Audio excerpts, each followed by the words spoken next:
Hi, this is Kevin Kermis, and I want to welcome you to another installment in our executive interview series. Today I'm joined by Barbara Berry, who will be sharing her thoughts and experience on the topic of transitioning from Chief Marketing Officer to President and COO.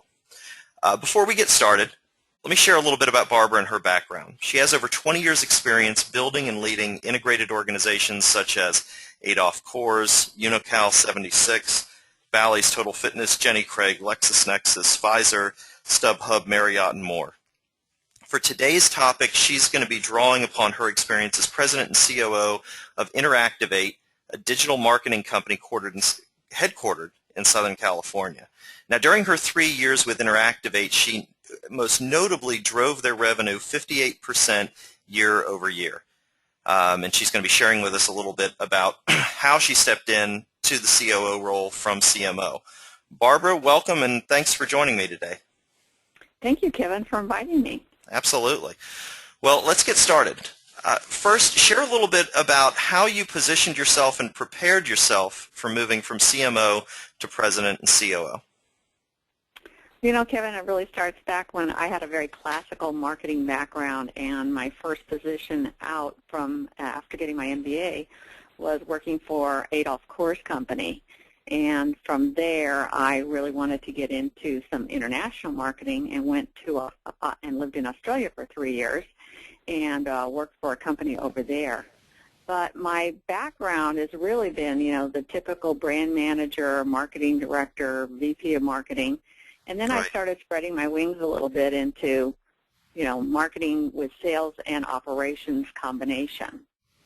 So I really feel that, you know, having that stepping stone each part of the way throughout my career has what led me to being qualified for the President COO position. Well, and that's it's a shift that's a difficult one to make, and you and I have talked about that at great length. Will you share a little bit about your strategy and the major obstacles you feel like you had to overcome in order to make that jump? Sure.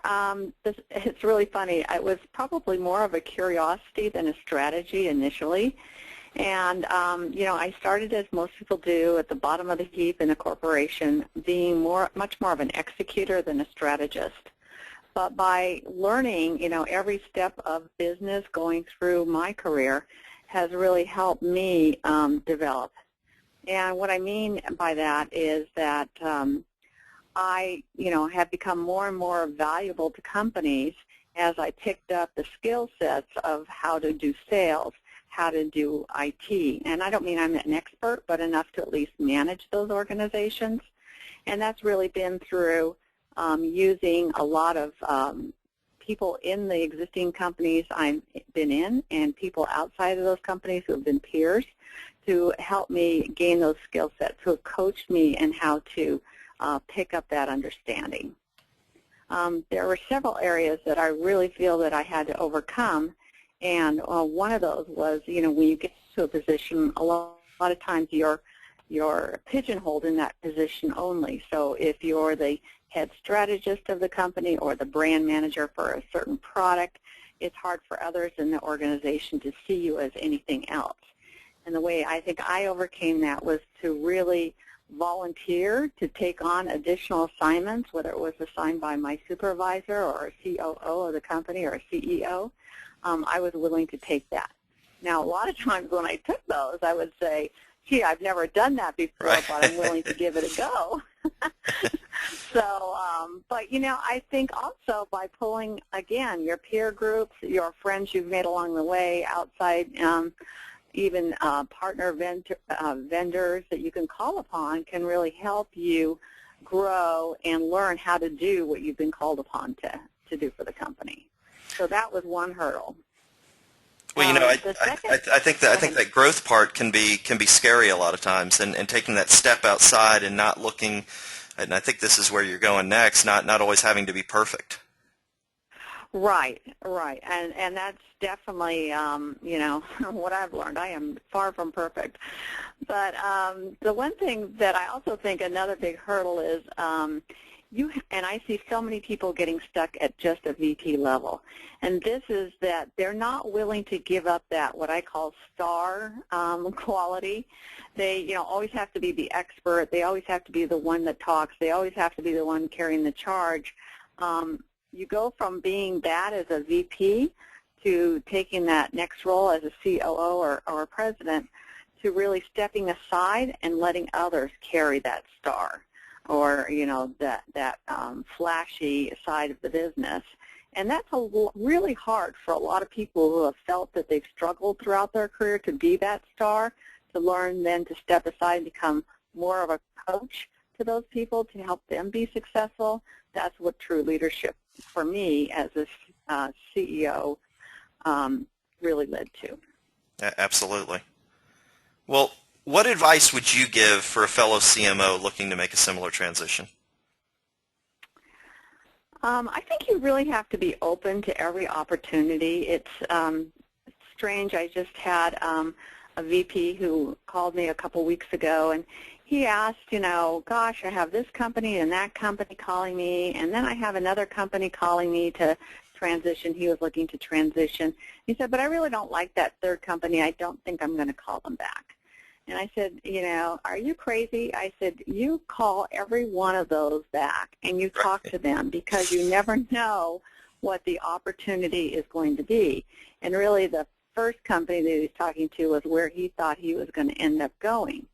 As it turned out, that third company is where he did end up going, because they were willing to give him everything that he had asked for, including a signing bonus, which is very unusual in today's market. Absolutely. So as it turned out, by being open to what's, and listening and talking to everyone, that really, got him the job that he was looking for. So I think that's, one piece of advice I'd give to people. The other piece of advice is, you should be able to talk about what you've done in an organization, but you also need to be very humble. It's that stepping aside from being the star to, being the coach. And if you're the coach, you're much more humble than you are being the star.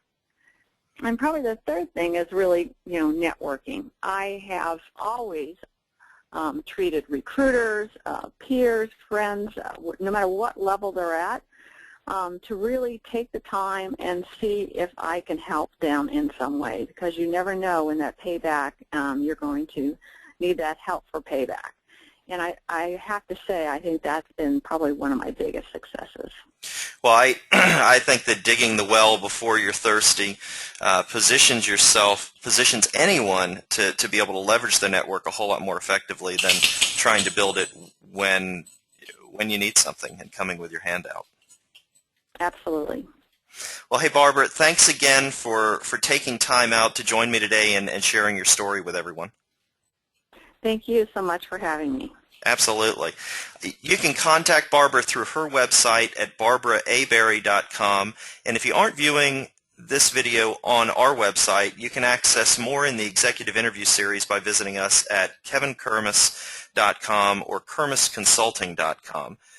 When you're at kermisconsulting.com, just click on the Executive Resources tab and scroll through for more interviews, articles, and videos, or you can sign up to have them delivered right to your email inbox in the subscribe box on the right-hand side of the page.